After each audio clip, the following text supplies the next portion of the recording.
La siguiente presentación es distribuida por Lighthouse Catholic Media. La paz sea con vosotros.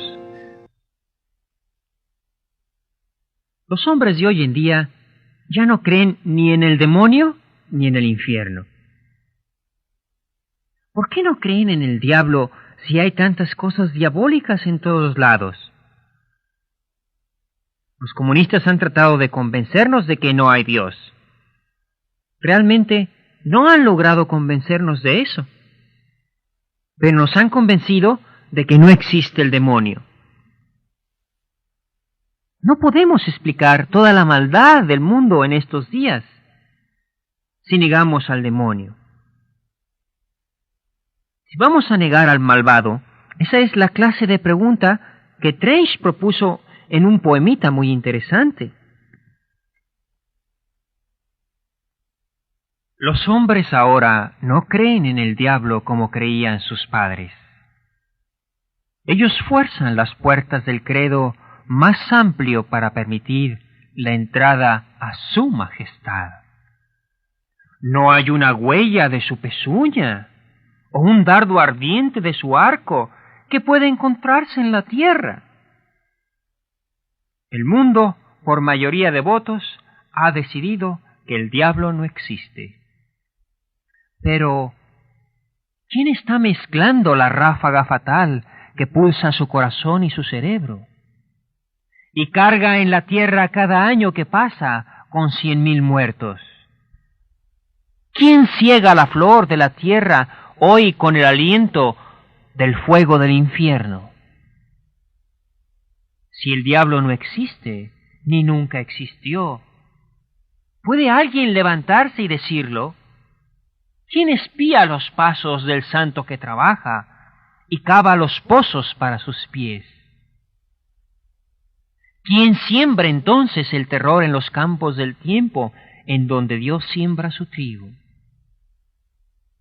El diablo han votado que no exista. Y por supuesto, la cosa es verdadera. Pero, ¿quién está haciendo la clase de trabajo que sólo el diablo podría hacer?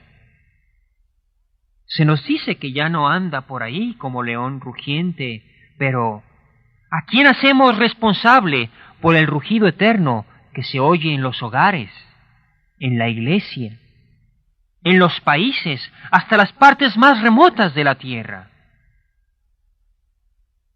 El diablo, por voto unánime, no puede ser hallado por ninguna parte. ¿Quiere alguien pasar al frente y mostrar haciendo su juramento cómo es que los fraudes y los crímenes del día crecen? Pues lo queremos saber. El diablo fue honestamente anulado, y desde luego el diablo se ha ido. Pero la gente sencilla le gustaría saber quién conduce ahora sus negocios.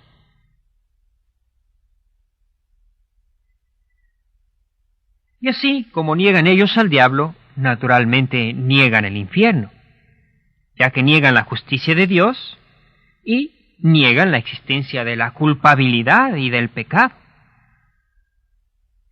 La razón fundamental por la que muchos modernistas no creen en el infierno es porque no creen ellos en la libertad y en la responsabilidad. La existencia del infierno es uno de los argumentos más fuertes en el mundo de que existe la libertad.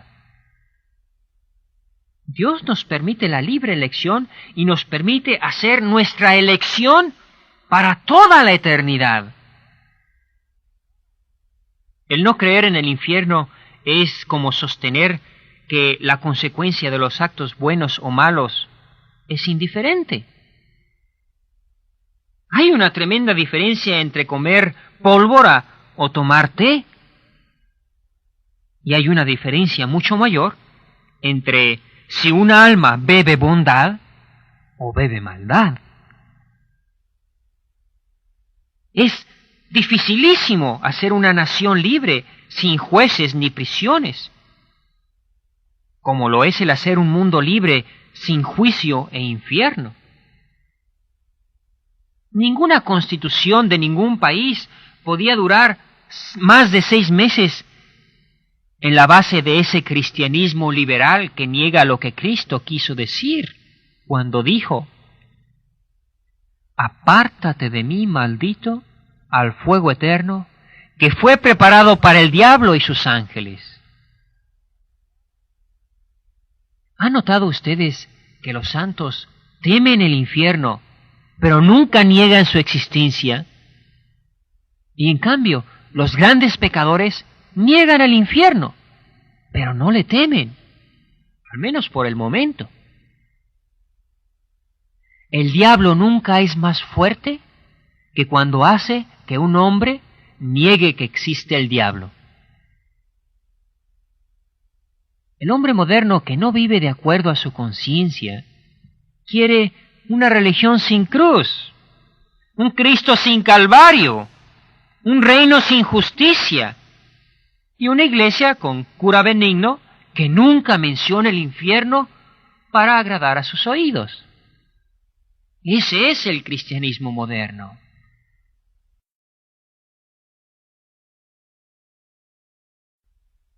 ¿Por qué, por un lado, alabamos a los hombres cuando toman decisiones acerca de si invierten en este rancho o en aquella industria, y al mismo tiempo rehusamos darles la libertad al decidir de si se van a ir al infierno o al cielo por toda la eternidad? Supongan simplemente que no hubiera juez celestial. Supongan que no hubiera un libro celestial en donde se anotaran nuestras obras y nuestros pecados. Supongan que no tuviéramos conciencia para distinguir lo bueno de lo malo, ni memoria para grabar nuestros crímenes y nuestros pecados. Y supongan que no hubiera una sentencia formal del juez. ¿No quedaría aún dentro de nosotros algo que señalara un destino, de acuerdo a nuestro modo de vivir? Es decir, nuestras pasiones, terrores, melancolías, miedos. Aquí está un mundo secreto que arde en nuestro interior y se exterioriza de las maneras más curiosas. ¿Por qué es que existe tanta miseria mental, psicópatas paranoicos, si no es porque ya hay un infierno en las personas? Las semillas que se entierran buscan la luz. Los árboles en un bosque denso se estiran para absorber la luz. Los caracoles del mar que se arrastran hasta las playas.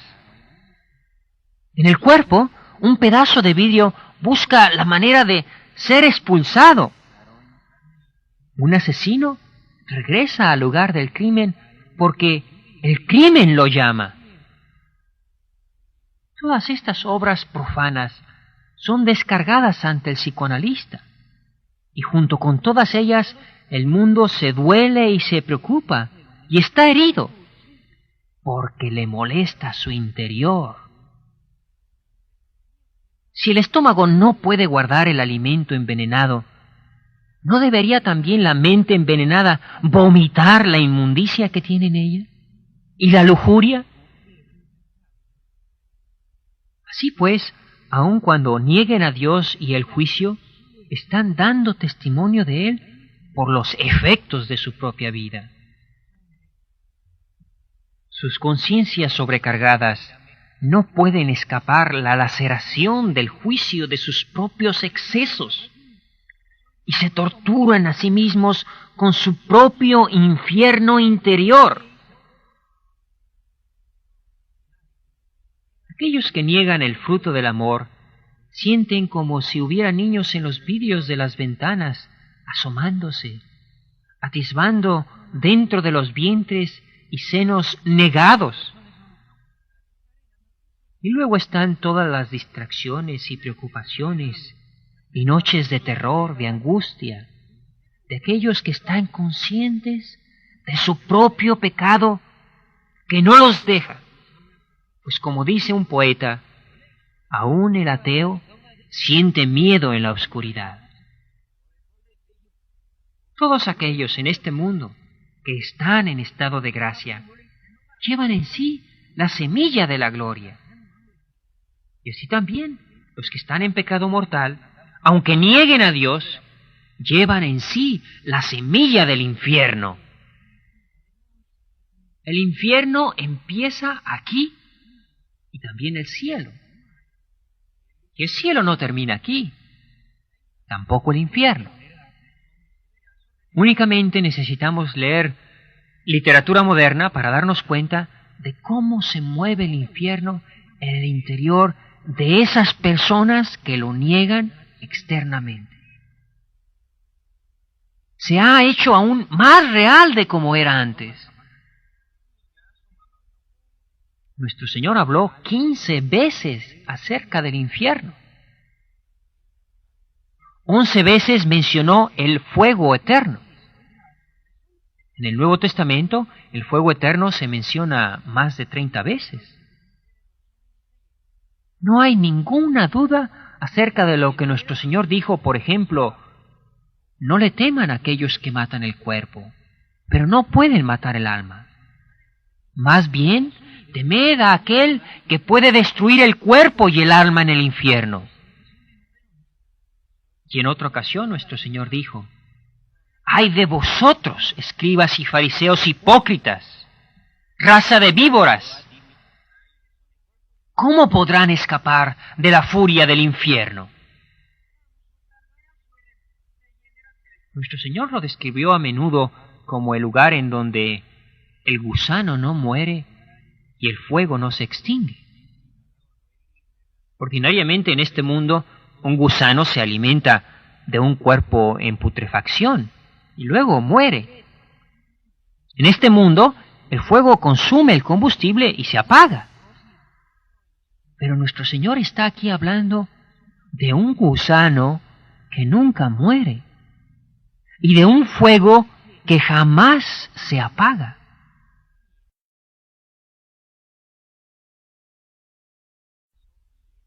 El gusano que nunca muere es la memoria de nuestro pasado, que atormenta la conciencia del impenitente.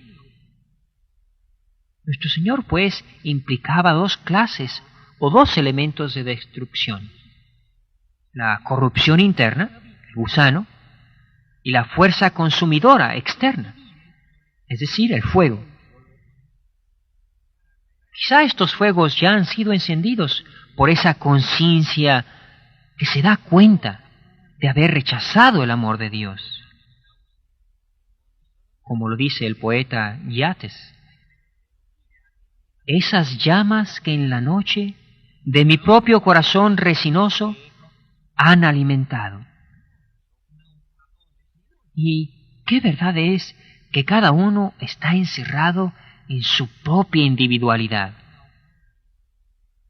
Shelley, quien conocía muy bien su infierno interior, lo describió así: y la conciencia, esa serpiente inmortal, llama a su bruto venenoso para que haga su tarea nocturna. El gusano que nunca muere. Bueno, podríamos preguntar, ¿y por qué no nos previene Dios? ¿Y de qué serviría otro aviso? Eso fue lo que pidió el hombre rico. ¿Recuerdan la parábola del hombre rico y la del pobre Lázaro?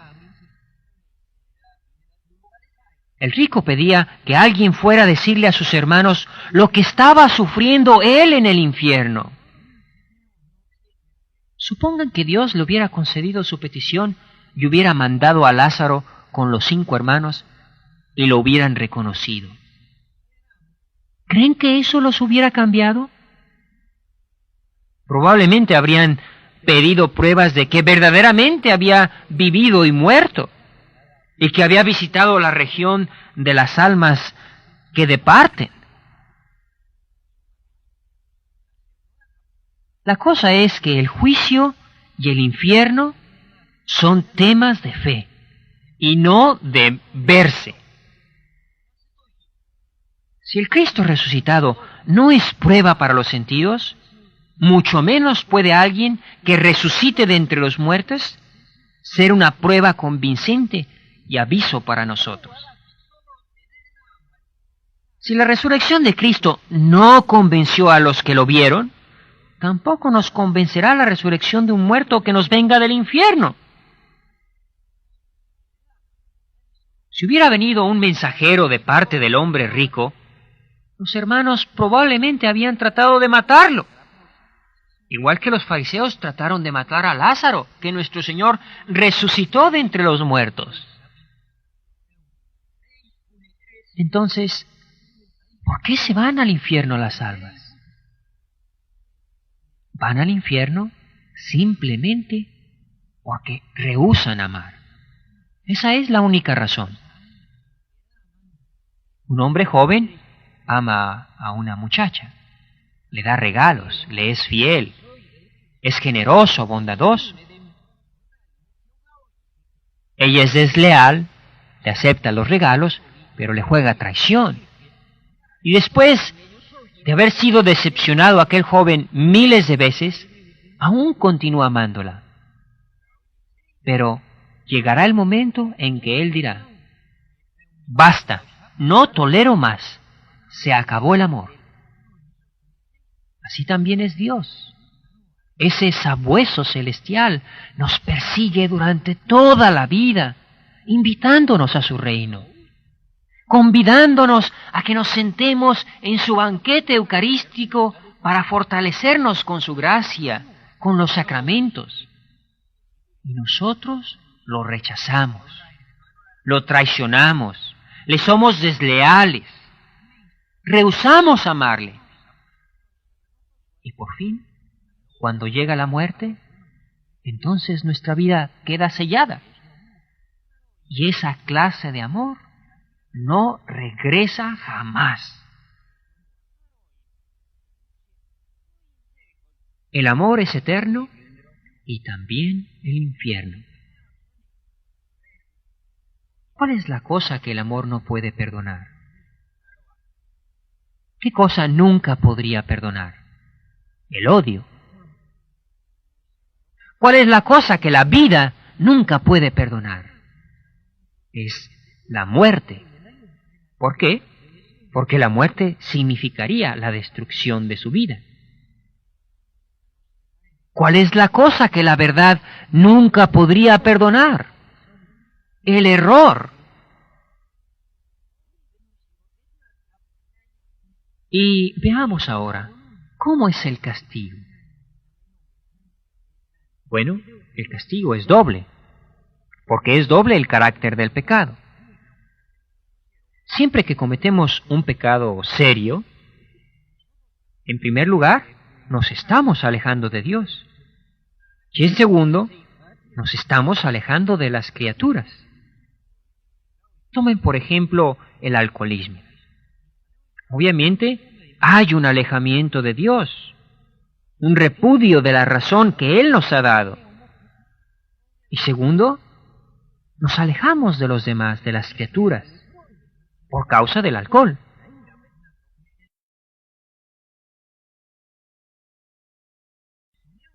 Por lo tanto, es posible que haya un castigo doble.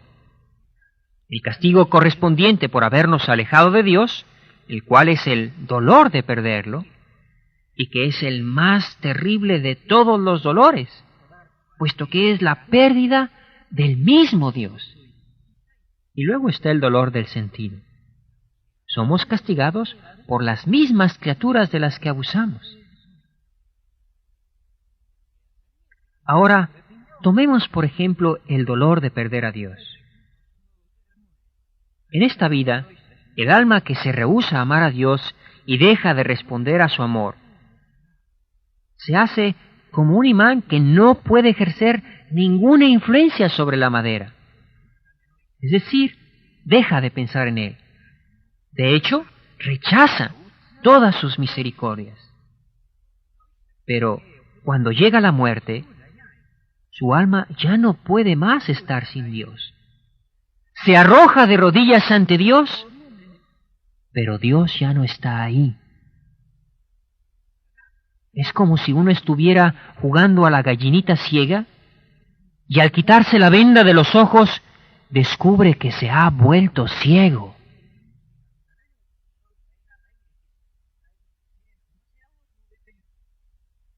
El universo, sin Dios que lo ha hecho, no persiste. Y el alma se da cuenta que no podrá ser feliz sin vida, sin amor, sin verdad. Y sin embargo, ha perdido eso eternamente. Ese dolor de pérdida de Dios es el infierno. Ahora tomemos el dolor de los sentidos. Un alcohólico abusa del alcohol.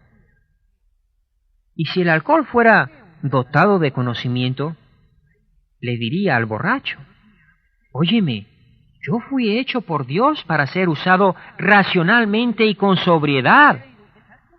Tú estás abusando de mí. Por tal motivo, yo me voy a volver contra ti. Entonces viene la esclavitud, los excesos y también las crudas. Y todo esto es como si fueran castigos que el alcohol mismo diera. Por esto, habrá diferentes clases de castigo en el infierno. Entre más cruel fue la opresión que los placeres tuvieron sobre una alma en esta vida, más crueles serán los fuegos del tormento en la eternidad. Aquí vemos 3 maneras breves y rápidas de describir el infierno, según nuestras propias experiencias humanas. Primero, el infierno no es el odio por las cosas que ustedes aman. Un marinero perdido en el mar, en una balsa, ama el agua. Él fue hecho para el agua, y el agua fue hecha para él. Del mismo modo, el alma fue hecha para vivir del amor de Dios.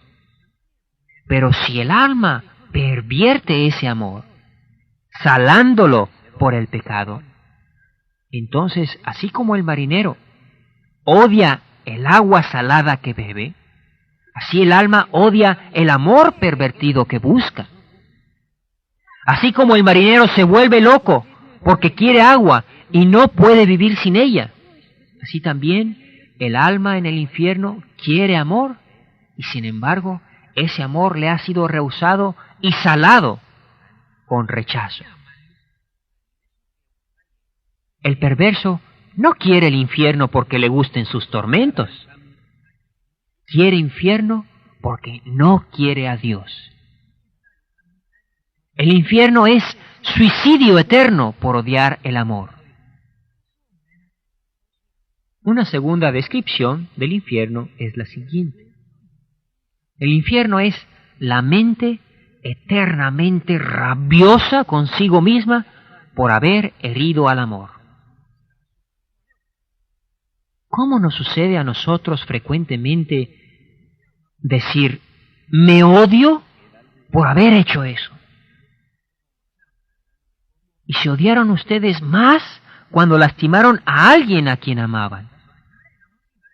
Igualmente, las almas en el infierno se odian a sí mismas por haber lastimado al amor perfecto. Así como ustedes lastiman a alguien a quien ama, ellas no se pueden perdonar nunca por eso. Así que su infierno es eterno. Se hacen ellas mismas eternamente imperdonables. No es que Dios no las perdone, sino más bien que ellas mismas no se lo perdonan. Y finalmente, el infierno es la sumisión a amar bajo justicia. En este mundo, nosotros somos libres. No se nos puede forzar a amar a Dios más de lo que se nos puede forzar a amar la música clásica o las antigüedades. Ahora, en esta vida, pasa muy a menudo que las almas dejan de amar.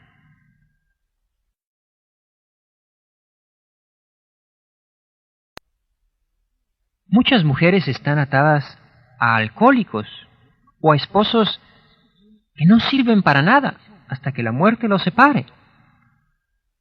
No se aman mutuamente con libertad, pero están forzadas por la justicia de su contrato a amarse el uno al otro hasta que la muerte los separe. Y al estar forzado a amar a alguien, eso es una especie de infierno. Las almas perdidas podrían haber amado libremente a Dios, pero prefirieron rebelarse en contra de ese amor y al hacerlo cayeron ante la justicia divina igual que un criminal cae del amor de su país bajo su propia justicia. La justicia fuerza, como dice, a las almas del infierno a amar a Dios, es decir, a someterse a su orden divino. Pero el ser forzado a amar es la negación del amor. Eso es el infierno. No crean que si una alma condenada fuera al cielo sería feliz. Supongan que ustedes odian las matemáticas y que tuvieran que pasar toda su vida entre matemáticos y que cada vez que tomaran el periódico o quisieran hablar con un amigo no se oyera otra cosa que logaritmos y álgebra. Eso sería un infierno para ustedes. Bueno, igualmente supongan que ustedes odiaran la vida y la verdad y el amor perfecto que es Dios y su revelación en Cristo nuestro Señor, y estuvieran forzados a vivir con vida, con verdad y amor perfectos. Eso sería para ustedes un infierno mayor que el que ya tendrían. No crean que porque nos sentencia al infierno, Dios está enojado. Recuerden esto: el sol que brilla sobre la cera la suaviza. En cambio, el mismo sol que brilla sobre el lodo lo endurece. No hay diferencia en el sol, sino solamente en aquello sobre lo que brilla. Y así también el amor de Dios, brillando sobre un alma que lo ama, lo lleva al cielo. Y el amor de Dios, brillando sobre un alma que lo odia, la lleva al infierno. El infierno es un lugar en donde no existe el amor. ¿Podría haber alguna cosa peor?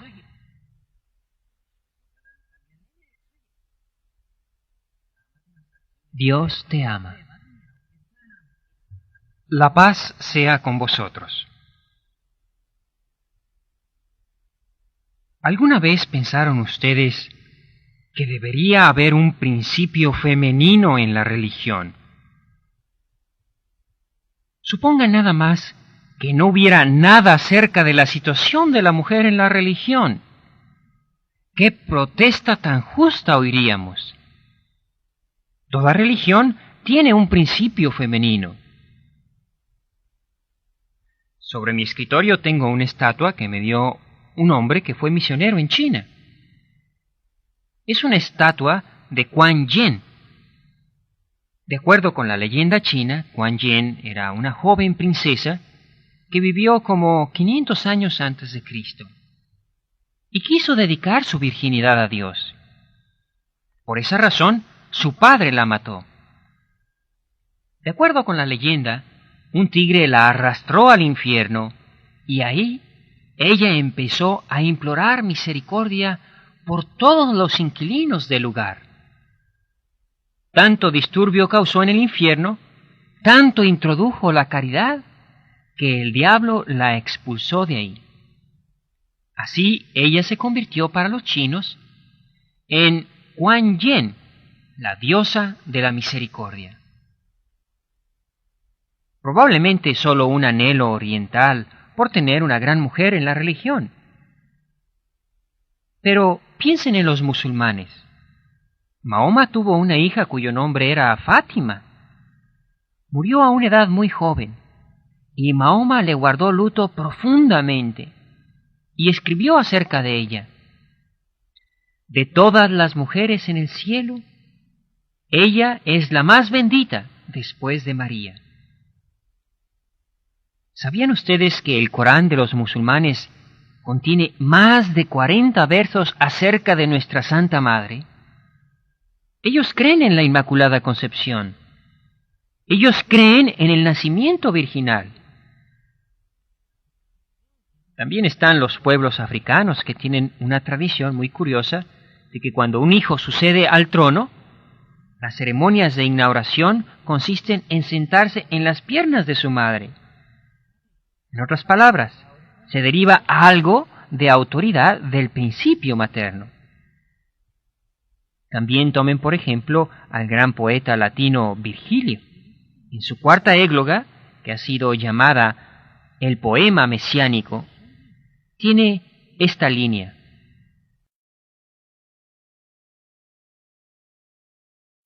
sonríe, mujer casta, a tu niño infante, por quien pasará la edad de hierro y la edad dorada en toda la tierra nacerá.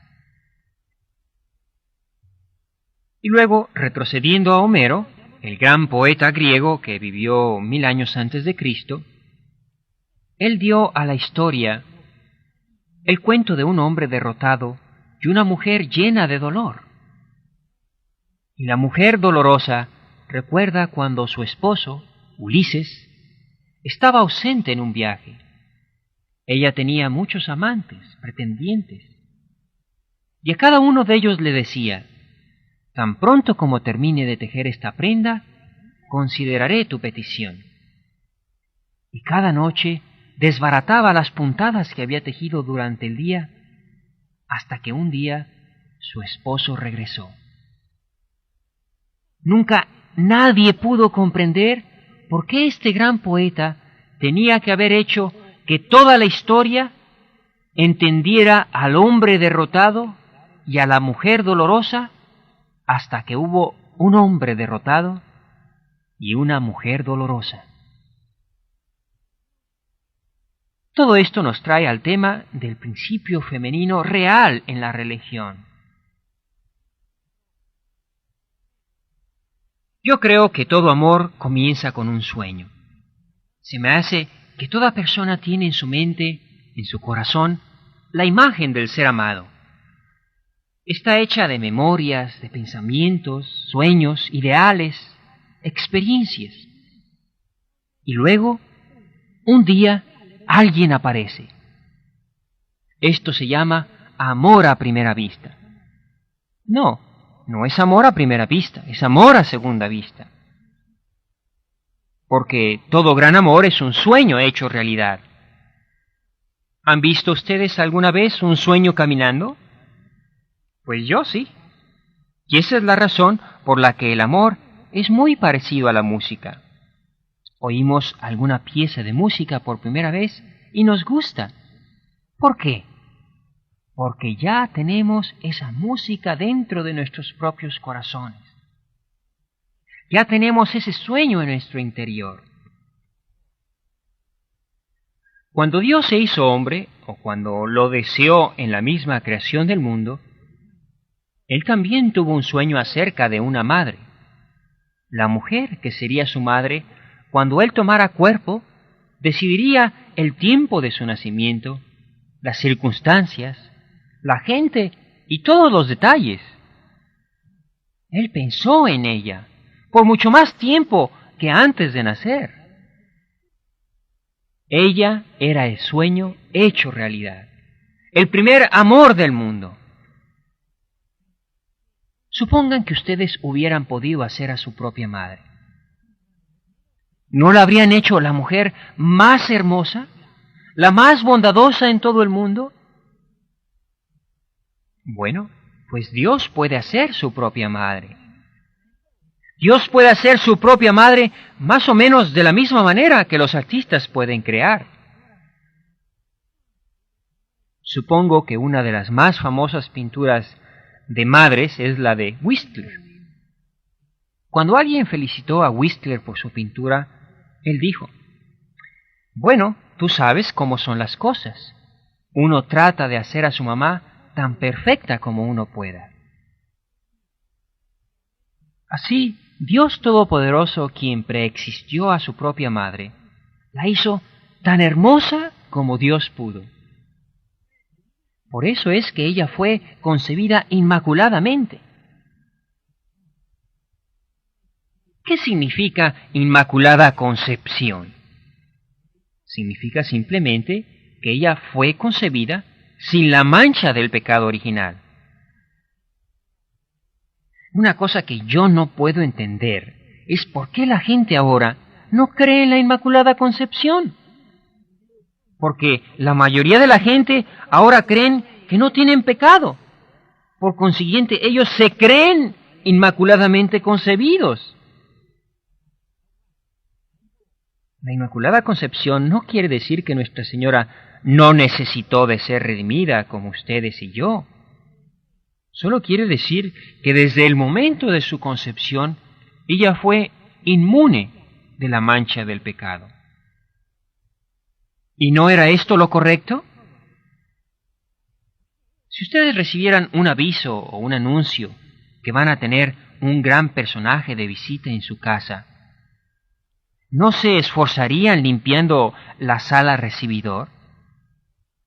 Bueno, pues, si Dios va a entrar a este mundo, ¿no creen que debe entrar por portales que estén bien limpios? Fíjense en todo el trabajo que a Dios le tomó el hacer el paraíso para el hombre. Y solo con el fin de celebrar las primeras nupcias entre el hombre y la mujer. Pues aquí está un paraíso nuevo. No un paraíso de la creación, sino el paraíso de la encarnación. ¿Y no debería, pues, ser este jardín mucho más hermoso? ¿No debería ser un jardín en el que no creciera la más leve mala hierba del pecado? ¿Sobre cuyos portales nunca se pudiera escribir el nombre de la maldad?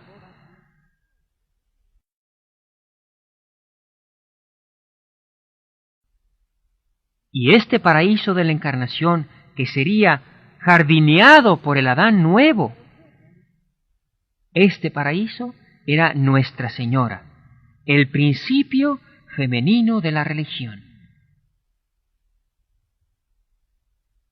Por consiguiente, cuando se llegó el tiempo, Dios envió su ángel desde el gran trono blanco de luz. El ángel descendió hasta las llanuras del Esdredón y se acercó a una humilde virgen arrodillada en oración y le dijo: Dios te salve, llena de gracia. Lo que quiere decir, el Señor te ama. Y le preguntó a esa mujer escogida si quería darle a Dios una naturaleza humana. Y ella dijo: hágase en mí según tu palabra. En latín se dice fiat, hágase. En el mundo hay tres grandes fiats. Fiat lux, que haya luz. Eso fue en la creación. Fiat voluntas tua, hágase tu voluntad, durante la pasión en la cruz. Y fiat mihi secundum verbum tuum, hágase en mí según tu palabra. En la Anunciación, cuando María, en el nombre de todos nosotros, dijo: ven, yo te doy mi permiso de que vengas a este mundo. Yo seré tu paraíso. Yo te daré una naturaleza humana. Y así Dios tomó sobre sí, en este jardín enclaustrado, una naturaleza nueva. Y de esta mujer, Cristo nace. No necesito casi mencionarles que eso de adoración a María no existe. Nosotros no hemos hecho importante a María. Es nuestro Señor quien la ha hecho importante. Y luego, fíjense cómo Él cambió su papel con relación a nosotros. Para esto, veamos lo que sucedió en la fiesta nupcial en Caná. Esto sucedió al principio de su vida pública.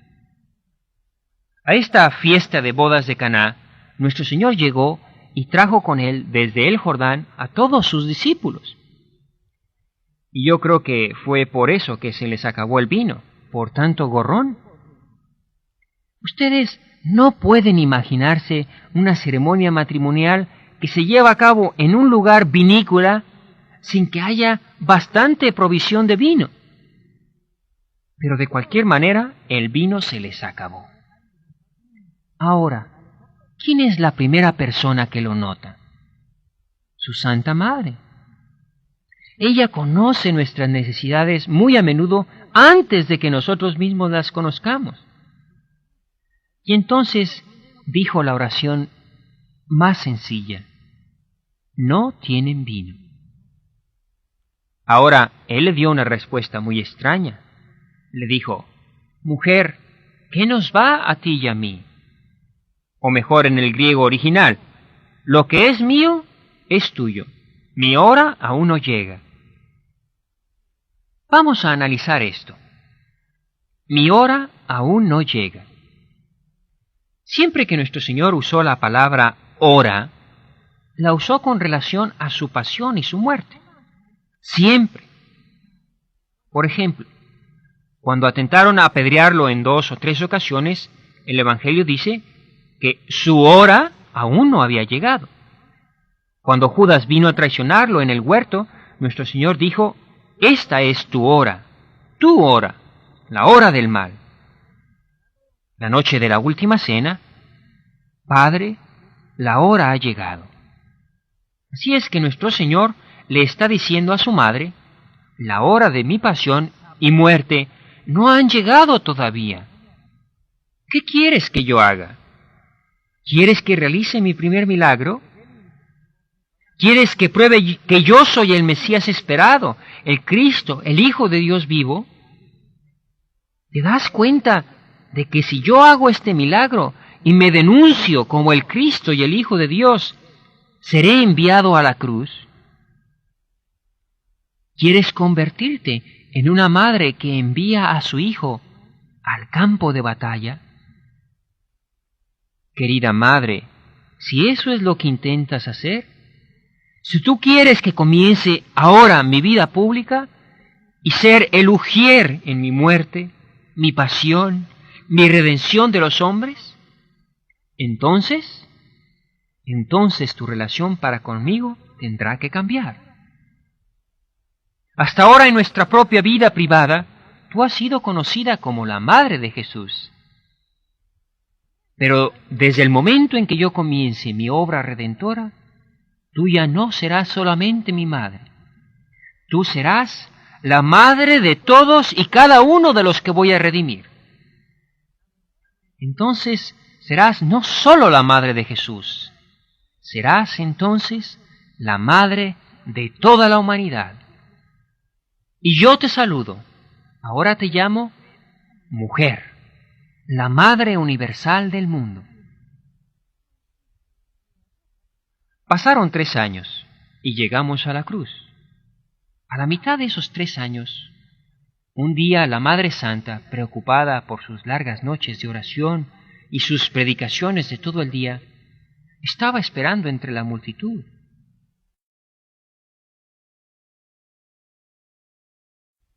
Y alguien le dijo: tu madre te espera. Y nuestro Señor respondió: ¿quién es mi madre? Y luego dijo: el parentesco no es de sangre. En el nuevo orden, el parentesco es por el Espíritu. El que hace la voluntad de mi Padre en el cielo es mi madre, mi padre, mi hermano, mi hermana. Ahora estamos en la cruz. Nuestro Señor mira desde la cruz a las 2 criaturas más preciosas que Él tiene sobre la tierra, Juan y su madre. Y habla en primer lugar a su madre, pero no la llama madre. Esta es la redención. Su hora ha llegado. Por eso le dice: mujer. Y luego, tanto como se lo podría permitir, su cabeza coronada de espinas, señaló a Juan y agregó: ahí tienes a tu hijo. No mencionó a Juan por su nombre, porque si le hubiera dicho Juan, se hubiera estado refiriendo únicamente al hijo de Zebedeo. Pero dejándolo sin nombre, en su anonimato, Juan representaba a toda la humanidad. No por virtud de un metaforismo o una manera de hablar, sino por los méritos de los verídicos dolores de alumbramiento. ¿Iba ella a tener otros hijos? Sí, pero no de acuerdo a la carne, sino al espíritu. Juan fue el primero en esa larga lista, a la cual nosotros somos agregados. Millones y millones de hijos e hijas, cuando le dijo a Juan: esta es tu madre. Es por eso que amamos a Nuestra Señora. Nuestro Señor la hizo nuestra madre, el principio femenino de la religión. Y no es verdad eso que en cierto modo, al rendirle honor a la Virgen, nos hace olvidar a nuestro Señor. Supongan que yo visitara su casa, y al estar en ella me rehusara a hablar con su madre. ¿Qué pensarían ustedes? Yo creo que no sería invitado de nuevo, ¿verdad? Bueno, ¿creen ustedes que nuestro Señor va a pensar muy bien de nosotros si no le ponemos atención a su madre? Y también le pedimos a ella de que interceda por nosotros. Porque algunas veces cuando nosotros necesitamos un favor, vamos con la madre de quien necesitamos el favor. Ella tiene unos poderes de intercesión muy especiales. Decimos el rosario, sí, que es una repetición del Padre Nuestro y del Ave María. Pero eso simplemente quiere decir que la amamos, como cuando amamos a alguien, nos la pasamos repitiéndole que la queremos. ¿Por qué es que le repetimos tanto que la amamos? Porque cada vez es un nuevo momento en el tiempo, una nueva localidad en el espacio. Y así en el rosario decimos el Padre Nuestro y las Aves Marías. Es una manera de decirle: te amo, te quiero, te amo. Y la intercesión de la Virgen es tremenda. Parece que un día nuestro Señor iba caminando por los patios del cielo y vio a unas almas que aparentemente se habían colado en el cielo muy fácilmente. Y fue con Pedro y le dijo: oye, Pedro, pero ¿qué está pasando? Yo te he dado a ti las llaves del reino de los cielos. ¿Cómo fue que estas almas entraron a mi reino? Y Pedro respondió: Señor, no me culpes a mí. Cada vez que yo cierro la puerta, tu madre abre la ventana. Y esa es la manera, quizá, como algunos de nosotros conseguimos entrar. Nos colamos por la ventana. George Bernard Shaw dijo poco antes de morir: yo pienso que quizá su madre me permitirá entrar. Así es que nosotros somos sus hijos. Y como hijos suyos nunca vamos a crecer. Y le decimos en el hermoso lenguaje de María Dixon: hermosa señora vestida de azul, enséñame a orar. Dios fue tu bebito, dime qué rezar. ¿Lo llevaste alguna vez con gentileza en tus rodillas? ¿Le cantaste igual que mi madre me cantaba a mí? ¿Trataste alguna vez de contarle cuentos del mundo? Y, lloraré. ¿Crees tú que le moleste si yo le digo cosas? Solo cosillas que me pasan. Y si las alas de los ángeles hacen ruido, ¿crees que pudiera oírme si yo le hablo quedo? ¿Crees que me entienda, señora? Dime, pues tú lo sabes. Hermosa señora vestida de azul, enséñame a orar. Dios fue solo tu bebito, y tú sabes la manera. Dios te ama. Esperamos que haya disfrutado esta presentación de Lighthouse Catholic Media. Si esta presentación ha fortalecido su fe, les pedimos humildemente una cooperación en el lugar indicado para que su parroquia continúe ofreciendo estas presentaciones católicas. Si usted desea obtener más presentaciones de oradores católicos en CD o en cassette, o si desea saber cómo ofrecer este programa en su parroquia, favor de llamarnos gratuitamente al 877-526-2151. Gracias por escuchar y que Dios los bendiga a usted y a su familia.